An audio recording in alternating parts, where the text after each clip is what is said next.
Yeah, so I think it's very interesting. Another way to think about it is if you're into visual effects, there are two things that are very important: the light information and the reflection information.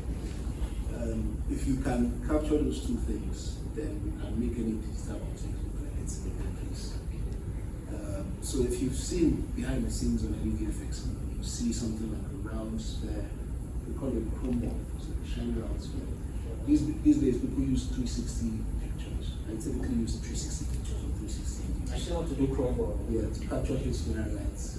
I don't know, where did you get your chrome ball? Where did you get it? My Christmas ball, shiny Christmas ball.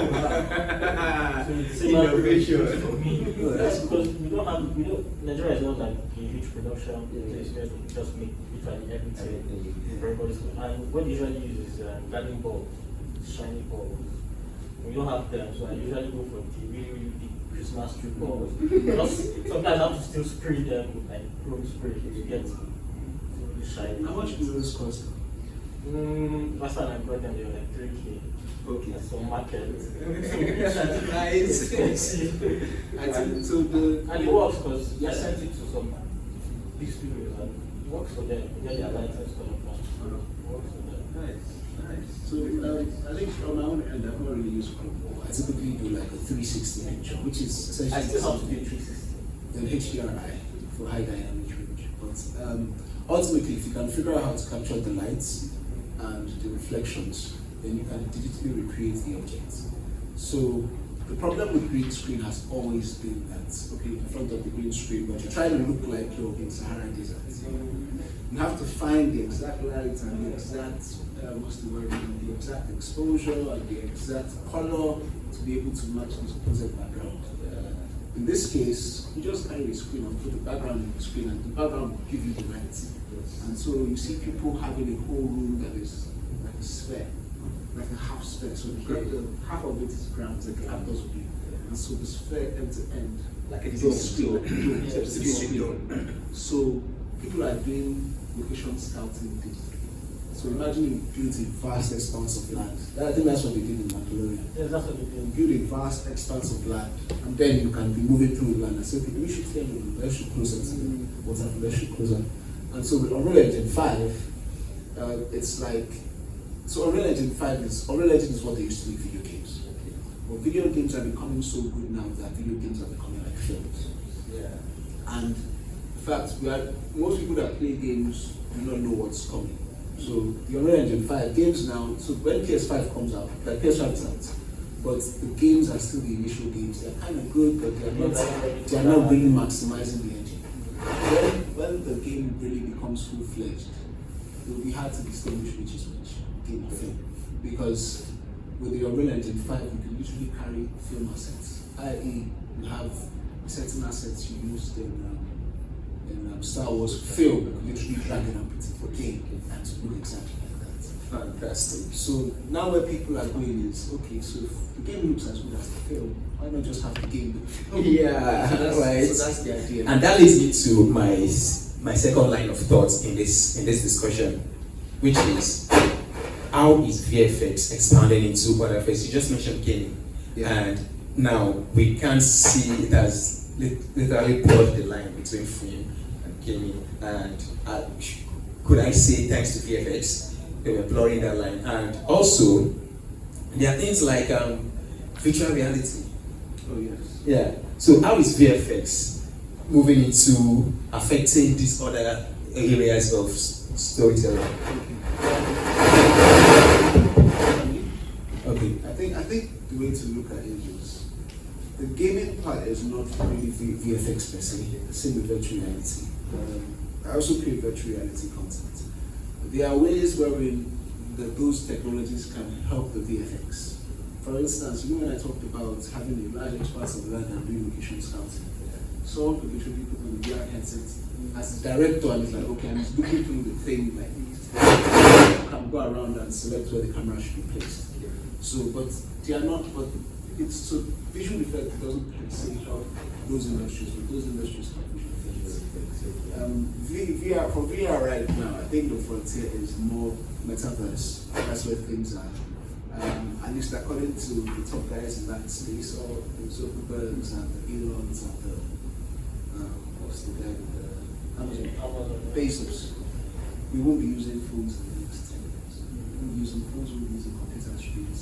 We'll most likely have classes like this, make call, do stuff, do the whole watch films. Your TV would be an app. So you can drag and scale it to whatever size you need to scale it and if you have there's a VR device by Facebook called the Oculus Quest. If you have it and you use it, that's the closest to where we do it. And yeah, it gets addictive, but that's another conversation. We can actually get into that conversation because I like us to talk about the future. Where this is all leading. And thank you for mentioning metaverse and meta. I like to talk about what you just mentioned, that there's like physical devices might become obsolete in 10 years, and like the phones, the TV, and all that, and then we have glasses. So, sorry, by the way, Apple is dropping something next year. The rumors last year. Just watch out. Go there. Look. How you know it's not rumor? If you follow Apple on LinkedIn, look at their hiring. Look at the people. I know I'm not doing the hiring and the finding the patterns. They are doing some serious PR thing in the background. Okay, so for me, where I see me personally plugging into this particular performance, okay, I'm trying to get into the environment. So something I recently realized is with Facebook and all these guys that are in the metaverse, there's a whole world of digital content that needs to be created for people to inhabit in the metaverse. So, particularly in case like the cinema like this, like you said, no more watching, coming to watch. The resolution is high enough. Plug in the glass and you get the cinema experience. Big screen in front of you, this stuff. And probably just lying on your bed. Yeah, because that's what it's capable of doing here. So this means you don't just create this experience, but the cinema has to be great for you. High resolution assets for people to inhabit, whether it's building your village, what it looks like 10,000 years ago, so that you can inhabit it. This is we can personally explore because I like African history a lot. And I'll be building environments, palaces, or where they used to look. For your Oyo Palace and Who have you been talking to? This guy is just casting me, just giving out trade secrets here. So I'll be building stuff like that. I recently completed like a bunch of assets for. I just wanted to do them initially to showcase my work as a VFX artist. But now there's a new frontier where I export these assets as NFTs for people to inhabit in the metaverse. So you buy a model of the house, you put on the VR headset and you walk around. And with the increasing resolution like we talked about with software like Unreal Engine, that makes things like this more possible.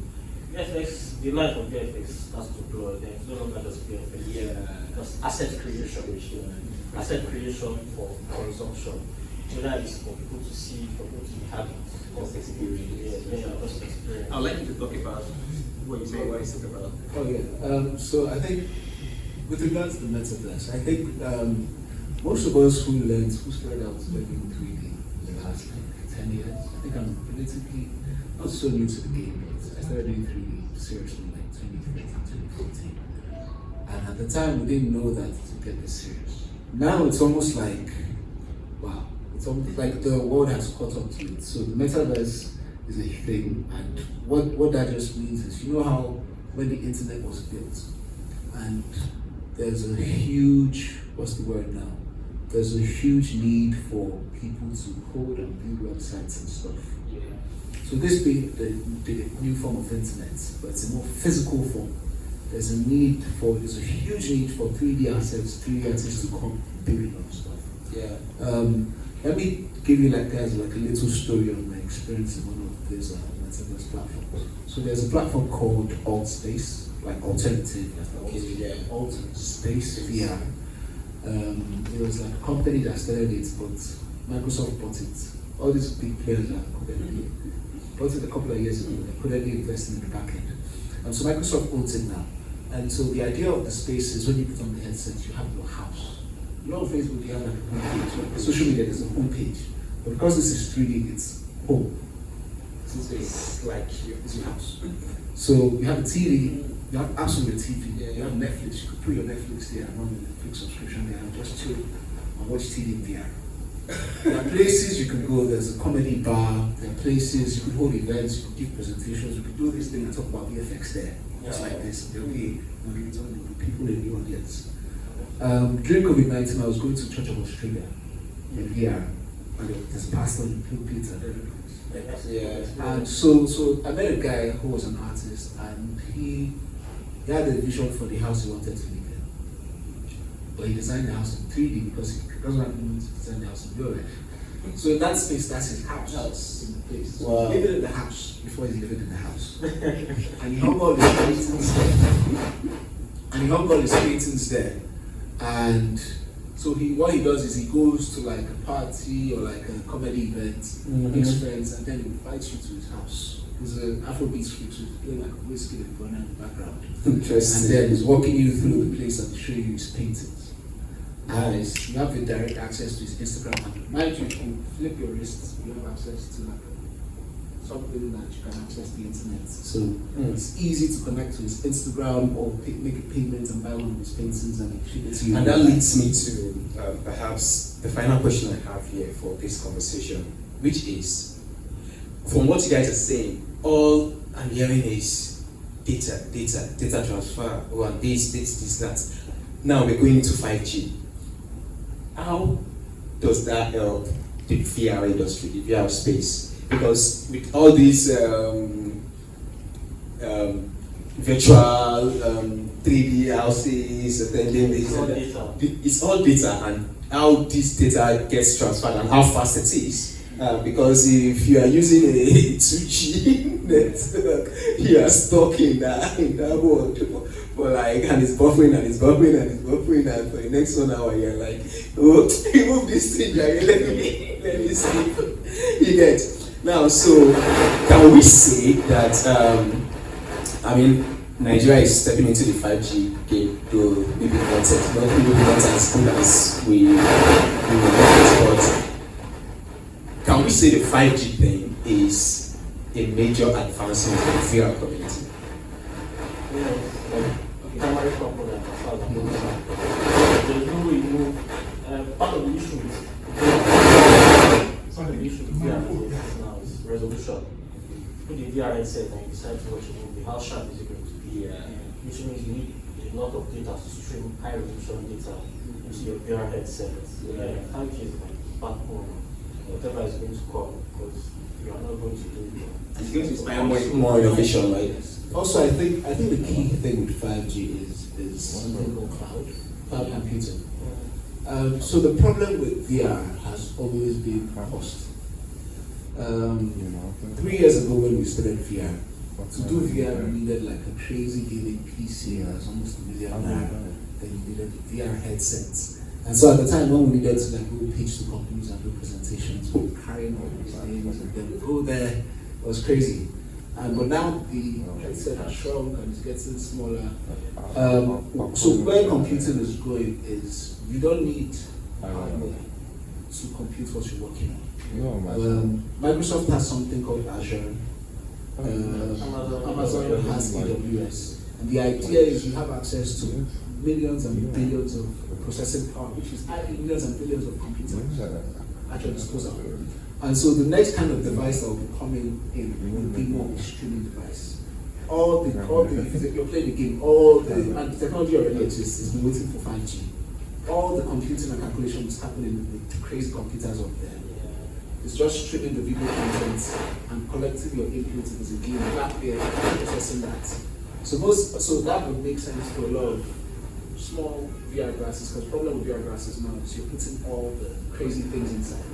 And now you just need to have a transmission device that sends and receives the signal from the 5G network over the cloud. And it just as simple as this matters. Exactly. Yeah. So it's bound to happen. So we're waiting for Apple. Yeah. Facebook also struck a deal with Ray-Ban. So yes, it's coming. Oh yeah. No, which is why they're not. Oh cool. Yeah. Wow, that has been fantastic. Let's take a question or two from the audience. Okay. Good afternoon, everyone. Yeah, sure. Pasi, Uche, I know what you guys are doing. Nice one. So I'm going to take us back to VFX. Like we just went to VR now. Oh yeah. All right. So my question is this: I'm currently working on a TV show series, and it's going to have a lot of VFX and all that. So, but the challenge I'm having now is everywhere I go to, they're like, even though I want to shoot in Nigeria, they still feel that the effects cannot be done here in Nigeria. And I think I've seen some of your work, and I keep telling them, look, it's possible and all. So I want to know, one, is it possible, first of all, in terms of doing something that actually needs a, don't let me go too far. Which show is on Netflix? Maybe like, Squid Game. Eh? Squid Game. Okay, maybe you tell us which level you can reach as you know. Then secondly, at what point do you guys come into the pipeline to start discussing? Is it later or is it early stage? When in the pipeline do we need to bring you guys in? Yeah, I think the best time to, so I'll start by answering the second question, and then we'll talk about the proficiency in Nigeria. I think in terms of when to bring in VFX artists, I think as early as possible. If it's possible in the story stage, so that the person is telling you, see the effects that are possible in Nigeria right now. But do we pay you to come on board? And so it's more like a consultancy thing at the time. So you're talking with you're writing a script. Imagine you're writing a script and your script has like an underwater scene similar to Aquaman. Liquid simulation is one of the hardest things to do in visual effects. Add repair simulation underwater and clothes simulation underwater, that's a recipe to just kill yourself.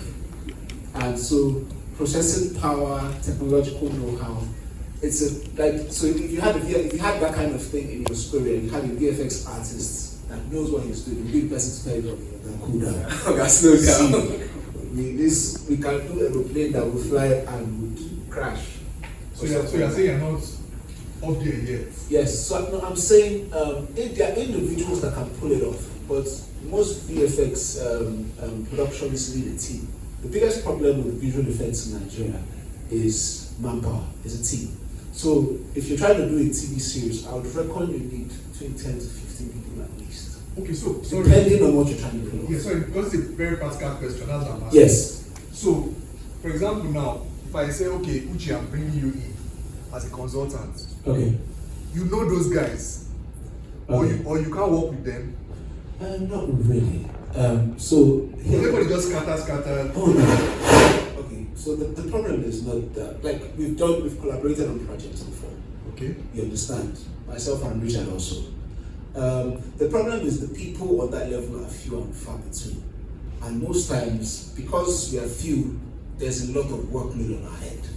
And so, if I get a job, and I reach out to him or I reach out to Richard, these guys are collecting international jobs. You understand? Richard is doing African Union.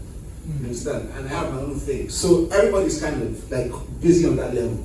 It would make sense to have a team like I like what you guys did at Spoof. Yeah. Wherein with the 2D, you put together a team of people that didn't start out as amazing as they are now, but they groomed over time. I think that's what the VFX industry needs. It's one of the things we're also trying to do, raising funds for Skillable. There are a couple of conversations we have. In fact, I have a conversation with a guy that runs Guardian Productions. The guys that own Guardian newspaper. We're trying to get it funded, and the idea would be having like a 6 to 8 months pre-production plan wherein we are training people mostly. You understand? And that would solve two problems. One, do the primary production that we have, but also once that production is done, be a resource that other knowledge productions can use and implement their projects. So ultimately, like what you did with the 2D, I think that's essentially what's needed in VFX now. Because depending on how simple or complex the production is, it might be something, if it's few shots and crowd simulation and map painting, it might be something a couple of people can use. But if it's going to be like elaborate, like big, you obviously need a team. And then there are specializations, effects like smokes and explosion, people do like cloth simulations, all those things come together. I don't know if I answered your question clearly, but Yeah. Can I say something more? Yeah. Okay, so in my own personal experience doing VFX, I just have to when you're writing, because then you can start doing concept art. And one thing I usually always emphasize when I have to work on it is you guys have to hire a concept artist and start drawing the concept. As soon as you can start seeing it, before somebody has to do modeling and rendering, you can decide what is important and what is not important, because VFX is very expensive, like really, really expensive. The last thing you want to do is design or come up with a scene that things looks good in your head, even if you can afford it, even if you can do it, and then you do it and you just dump that shot. That happens a lot. And for the kind of productions we do in Nigeria, which are mostly independent productions, most people think I'm trying to drive up the cost when I say hire a concept artist first. But the truth is, if you hire a concept artist first, you might not have to pay me as much of the money you are spending on VFX, because then we just start having to eliminate stuff like, oh, you can go out and shoot this stuff. It looks simple, but this is a medium shot, everything is blurred out.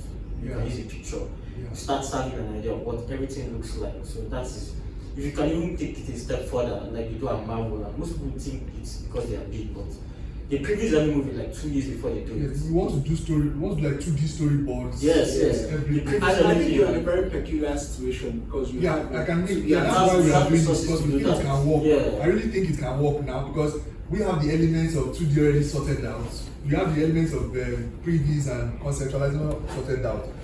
You get so. But my question, so if I'm bringing you now, Emmanuel, so it means probably just sign like a monthly consultant thing, or how does it work? Yeah, generally, since okay, most big productions are their own companies by themselves, so they start hiring staff. Everybody is a part of the company. We can't afford that. I don't mean it in that way. Okay. So it's when you start a big film, you usually have to register it as a company itself. As an SP. Oh, okay. Yeah, so you start hiring people. So the film is a company. Most films have their own VFX supervisor outside of the studio they're hiring. That tells them, okay, we can actually, even for projects, foreign projects I work on, they're like, okay, our VFX supervisor told us we can do this, so we expect. So I think you just answered this question. That's the big thing. So you need, I think, sorry to jump in. So the VFX, the primary thing you need that solves your problem is having a VFX supervisor. In-house. oh, that's in Nigeria. That is part of the production from beginning to end. Yeah, that way. Like how you have a director. The director sees the film from beginning. So is this person different from the consultant? So this person could be the consultant. So if you have this person, you probably would need the consultant. So the person would work with the story people, know what's possible, have the vision in his head, be sold on the story. They can even tell us the methodology to use to do the work. Work with the concept artist. Whoever you're hiring, the person will clearly know this guy is good enough or is not good enough. And be like, okay, you know this shot, let's not waste too much time. Shoot green screen, do like this, do like this, do like this. Because he's in that field. Yeah. It's like you're trying to build an app, or you have a company, like a tech company, and you have like a CTO, like a technical person, a technical head that can talk to the programmers in their language.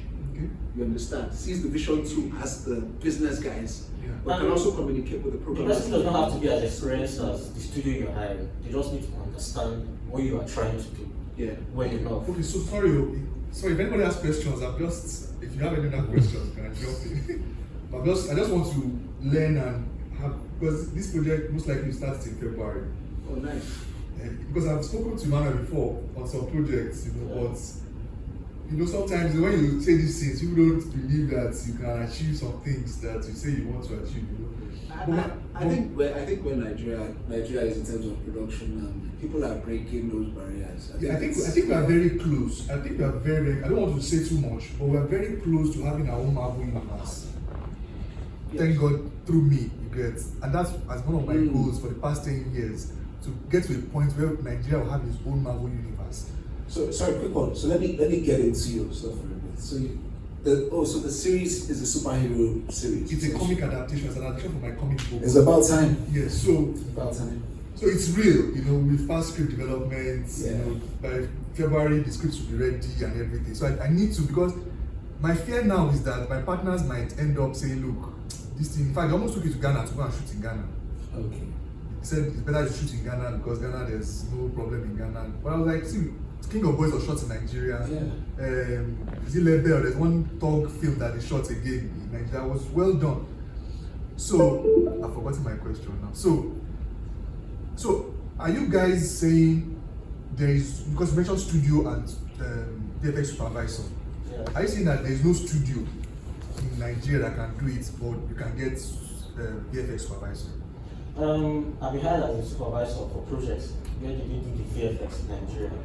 So that works too. If you know that you can't trust the Nigerians to do the VFX, you can actually hire a Nigerian person to stay on set. To stay on set and do the recordings. Consult, look at your shots and tell you what works and what does not work. And whether you choose to do outside or inside, that's I think that should be primary. Yes, have someone. The VFX supervisor, which Yeah. working with you on Because the project. Nigerian, because he has to be on set. Yeah, it has to be on set. Yeah. So that works too. In terms of whether anything is possible, whether you can reach the quality you aspire to for your projects, I think it's very, very possible. I think it's more than possible. In my own personal opinion, I feel like it's more of a question of trust. Generally, most of us come from freelancing backgrounds where we just do really small stuff.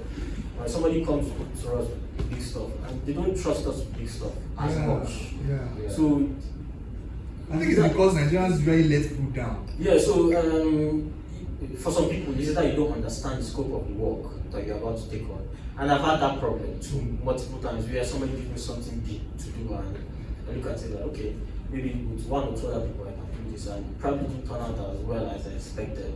And that's something you learn with experience. So we get better over time. And between two of us, I know that among the people we know doing VFX in Nigeria, we can do anything. Pretty sure of that. I like that. Yeah. I like that. Would you like to share with us cost implications? Maybe? That's coded behind the scene. Personally, I can talk about cost. Okay. How do you charge? Is it? I can talk about cost. There is no charge. There is it's like photography. There are 2,000 naira photographers and there are 5 million naira photographers. Which one are you? Very good question. Not so much of which one am I, it's more of a question of so the new movie Dune, have you seen Dune? Yes, Dune. Dune has a budget of over $200 million. Yeah. Expensive VFX. Yeah, I think that's the first thing. With Once static there's a shots. budget, yes. With static shots. And when you tell somebody like, oh, this static shot where the camera is not moving and it's just dust everywhere, this costs $40,000, $10,000. They're like, what? Where is the spaceship? Where is it? And then there are people who are going to try to get you to do the same spaceships and explosion with 5,000. It's not impossible to do shots with lots of effects with $5,000. It's more a question of how much quality are you expecting Out from it this come investment? Yeah, so it's more of an understanding of where you're trying to invest and where you're trying to go. So if you're working on a big production, yeah, try a big project for what you want to do and just understand that you're trying to do something. You're going to get the best people, the best software, the best hardware. And if you're trying to do something small, then you're probably going to try to talk to somebody who understands what you're trying to do. All right, thank you so much, ladies and gentlemen. It's been a very interesting conversation. I'm sure it will continue. You see this VFX matter, you know,